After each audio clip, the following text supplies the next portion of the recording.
السلام علیکم۔ پاکستان میں راجہ داہر اور محمد بن قاسم پر بات کرتے ہوئے دو عمومی مغالطے پائے جاتے ہیں۔ ایک تو یہ کہ راجہ داہر شیعہ مسلمان ہو گیا تھا کیونکہ اس نے سادات کو پناہ دی تھی اور ان سے اسلام حاصل کیا تھا۔ دوسرا یہ کہ محمد بن قاسم سندھ فتح کرنے کے بعد بہت ہی مقبول لیڈر بن کر ابھرا تھا، جس کے باعث اسے قتل کیا گیا۔ چچ نامہ، جسے فتح نامہ بھی کہتے ہیں، اس کی مدد سے ان سوالات کا جواب تلاش کرنے کی کوشش کرتے ہیں۔ سندھ پر مسلمانوں کے حملے خلافت راشدہ سے جاری تھے۔ مکران، جو کہ آج کے ضلع لسبیلا تک پھیلا ہوا ہے، اسے محمد بن قاسم کے آنے سے پہلے فتح کیا جا چکا تھا۔ چچنامہ میں خلفائے راشدین سے ولید کے عہد تک کی مختصر تاریخ درج ہے۔ کتاب کے مطابق ہند اور سندھ کے شہر میں جنگ حضرت عمر رضی اللہ تعالیٰ عنہ کے دور خلافت میں ہوئی۔ انہوں نے عثمان بن ابی العاص ثقفی کو بحرین بھیجا۔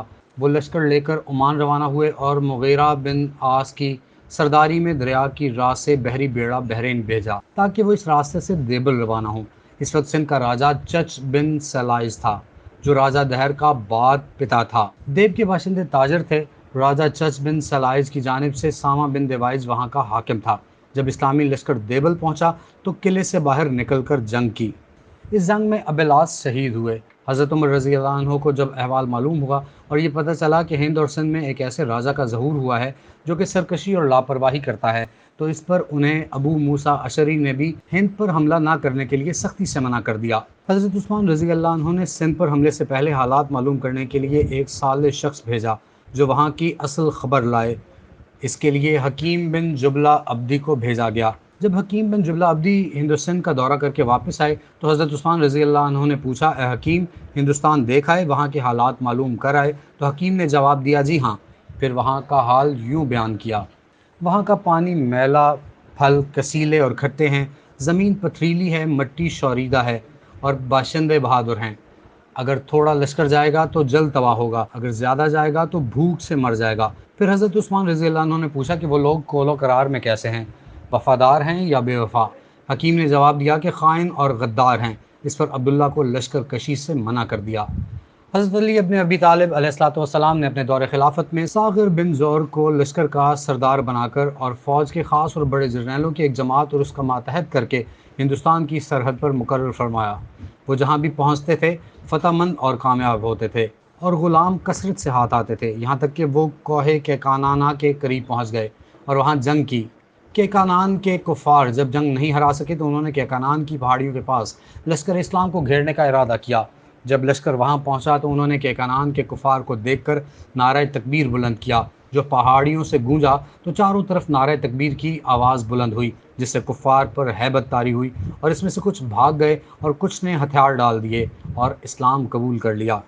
اب بات کرتے ہیں راجہ داہر کے معاملے پر۔ راجہ داہر کو شیعہ مسلمان قرار دینے والے یا پھر شیعہ مسلمانوں کا ہمدرد قرار دینے والے چچ نامہ کا احوال دیتے ہیں۔ چچ نامہ کو کئی مقامات پر انگریز مورخین نے بھی اپنی تحریروں میں بطور سند پیش کیا ہے، اس لیے چچ نامہ کو سندھ کی تاریخ کی معتبر ترین کتاب بھی کہا جاتا ہے۔ راجہ داہر چچ بن سلاس کا بیٹا تھا۔ اس کا ایک بھائی بھمن اور بہن مابین تھی۔ راجہ داہر کو اس کے بڑے بھائی بھمن نے گورنر نامزد کیا تھا۔ یہ بات چچ نامہ میں بھی ہے، جبکہ تاریخ تبری اور دیگر عرب تواریخ میں درج ہے، جن کا حوالہ سندھی ادبی بورڈ کی مطبوعہ چچ نامہ میں بھی دیا گیا ہے۔ راجہ داہر کے دور میں عرب مسلمان اسی ریاست میں بستے تھے۔ عرب تاجروں اور دیگر کا آنا جانا تھا۔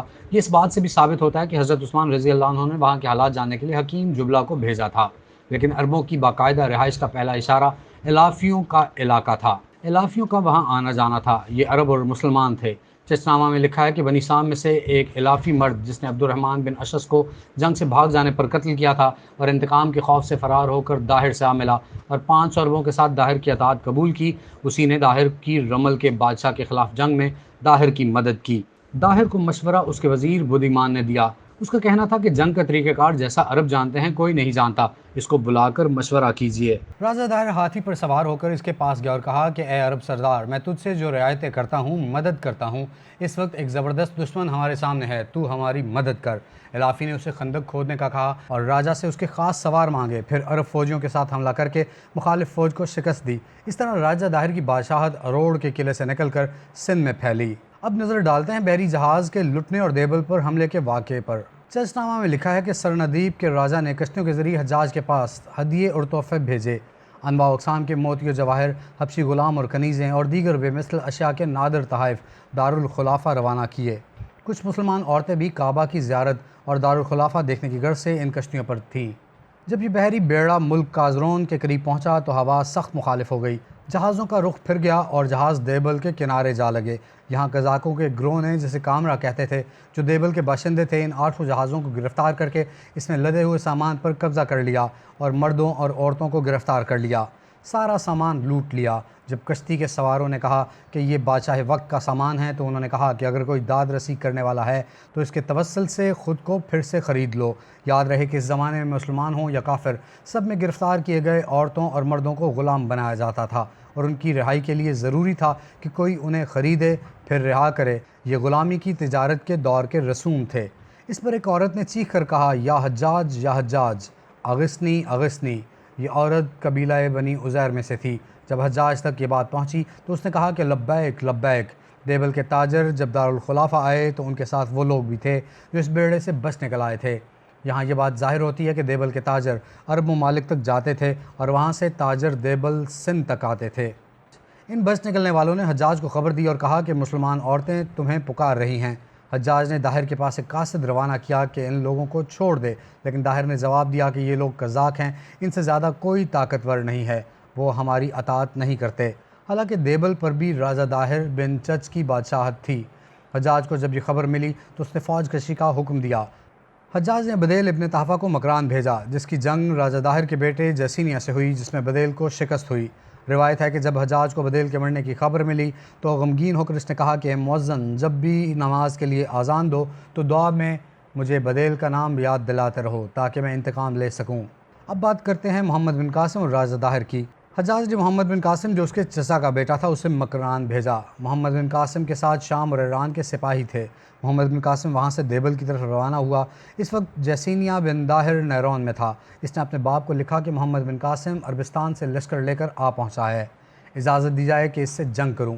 طاہر نے بلا کر الافیوں سے مشورہ کیا تو الافیوں نے کہا کہ محمد بن قاسم حجاج کے چچا کا لڑکا ہے، بہادر لشکر اس کے ساتھ ہے، جس میں سب نامور، بہادر، شریف زادے اور جنگجو سورما ہیں۔ خبردار ان سے جنگ نہ کرنا، کیونکہ اس وقت شام سے ایک آدمی آیا ہے جس نے خبر دی ہے کہ عرب کے لشکر کا ایک ایک سوار داہر سے انتقام لینے آ رہا ہے۔ چنانچہ داہر نے اپنے بیٹے کو لڑنے سے منع کیا۔ چچ نامے میں اس کے بعد محمد بن قاسم کی فتوحات کا ذکر ہے کہ وہ ایک کے بعد ایک سندھ کے قلعے فتح کرتا گیا اور راجہ داہر کی ریاست مختصر کرتا گیا۔ راجہ داہر نے محمد بن حارث بن الافی کو بلایا اور اس سے کہا کہ محمد بن قاسم کے لشکر کی جاسوسی کرائے، جس سے الافی نے معذرت کر لی۔ اس کا جواب تھا کہ آپ کی خیر خواہی ہم پر واجب ہے، لیکن ہم مسلمان ہیں، لشکر اسلام کے مقابلے پر نہ جنگ کریں گے نہ تلوار اٹھائیں گے۔ ایک عمومی مغالطہ ہے کہ راجہ داہر دیبل کی فتح کے دوران مارا گیا اور یہ فتح 10 رمضان کو ہوئی۔ چشنامہ اس کے برعکس بیان کرتا ہے۔ اس کے ساتھ ہی اردو ترجمے میں دیے گئے حوالہ جات بھی اس عمومی تصور کو رد کرتے ہیں۔ آخر جمعے کے دن سن 93 ہجری محمد بن قاسم دیبل آ پہنچا۔ محمد بن قاسم دیب کے نوحہ میں ٹھہرا، وہیں منجنی کے نصب کی، کئی دن تک محاصرہ رہا۔ پھر ایک روز اچانک برہمن قلعے کے اندر سے باہر نکل آیا اور امان طلب کر کے کہنے لگا کہ امیر عادل سلامت رہیں، ہمارے نجوم کی کتابوں میں اس طرح حکم ہے کہ ملک سندھ لشکر اسلام کے ہاتھوں فتح ہوگا اور کافر شکست کھائیں گے، لیکن اس بت خانے کا پرچم طلسم ہے، جب تک یہ برقرار ہے یہ قلعہ ہاتھ آنا امکان سے باہر ہے۔ جس کے بعد منجنی کے ذریعے بت خانے پر لگا پرچم گرایا گیا، جس کے بعد جنگ میں دیبل فتح ہوا۔ جب اہل دیبل نے دروازہ کھل کر امان طلب کی تو محمد بن قاسم نے انکار کیا اور 3 روز تک قتل عام جاری رہا۔ آخرکار رمضان میں راجہ داہر اور محمد بن قاسم کی افواج کے درمیان مقابلہ ہوا۔ یہ جنگ 10 یا 11 رمضان تک جاری رہی۔ اس جنگ سے پہلے راجہ داہر نے محمد بن قاسم کو ایک خط لکھا، جس کے جواب میں محمد بن قاسم نے خط لکھا۔ راجہ داہر نے اپنے خط کا ابتدائیہ یوں لکھا: بسم اللہ العظیم ذی الوحدانیت و رب سلائج، یعنی وحدت والے عظیم اور سلائج کے رب۔ اس سے یہ ثابت ہوتا ہے کہ وہ کسی ایک رب کو مانتا تھا، لیکن کیا وہ اسلام لا چکا تھا؟ اس پر اعتراضات ہیں، کیونکہ چشنامہ میں ہی الافی کا بیان ہے کہ اس نے کہا کہ وہ لشکر اسلام کے مقابلے پر جنگ نہیں کرے گا۔ اس خط میں راجہ داہر نے ابو العاص بن الحکم کا حوالہ دیا ہے، جو محمد بن قاسم سے پہلے دیبل پر حملہ آور ہوا تھا اور جیت نہ سکا تھا۔ پھر اپنے خط میں راجہ داہر نے لکھا کہ دیبل نہ مضبوط قلعہ ہے اور نہ محمد بن قاسم نے وہاں کے طاقتور لشکر سے مقابلہ کیا ہے۔ اس نے ایک ایسی جگہ فتح کی ہے کہ جہاں تاجر اور کارخانہ دار رہتے ہیں۔ پھر اس خط میں محمد بن قاسم کو دھمکیاں دی گئی۔ محمد بن قاسم نے خط کا سخت جواب دیا اور یہ خط غافر، زاہل، منکر اور ضدی داہر بن چچ براہمن غدار کے نام سے لکھا۔ آگے خط میں قرآن کی آیتوں کا حوالہ دیا اور اسے بتایا کہ اللہ کی مدد اور انتظام محمد بن قاسم کے ساتھ ہے۔ اتنا ہی مواد کافی ہے ان عمومی مغالطوں کو ثابت کرنے کے لیے، لہٰذا اب یہاں پر چچنامہ کا معاملہ ہم روکتے ہیں۔ راجہ داہر مسلمان ہو گیا تھا، یہاں سے یہ ثابت نہیں ہوتا۔ محمد بن قاسم اسے کافر لکھتا ہے اور چچنامے کے مطابق علاقائی عرب مسلمان نے محمد بن قاسم سے یہ کہہ کر لڑنے سے انکار کر دیا تھا کہ محمد بن قاسم لشکر اسلام لے کر آ رہا تھا۔ اس زمانے میں جب راجہ مہاراجہ مسلمان ہوتے تو ممکن تھا کہ پوری رعایا مسلمان ہوتی، اس لیے الافی کو وزارت کا نوشتہ دے کر تبلیغ کے لیے ہندوستان محمد بن قاسم نے بھیجا۔ محمد بن قاسم نے راجہ داہر کو دیبل پر شکست دی، یہ بھی غلط ہے۔ محمد بن قاسم سے پہلے اسلام سندھ میں نہیں پہنچا تھا، یہ بھی غلط ہے، کیونکہ اس طرح دیبل کی فتح 10 رمضان کو ہوئی، یہ بھی غلط ہے۔ البتہ راجہ داہر 10 رمضان کو مارا گیا، دیبل اور اروڑ کی جنگ کے درمیان میں کئی ماہ ہیں۔ محمد بن قاسم نے رحم کیا، یہ بھی غلط ہے۔ 3 دن تک قتل عام کیا کیونکہ حجاج بن یوسف کی طرف سے انتقام کا حکم تھا۔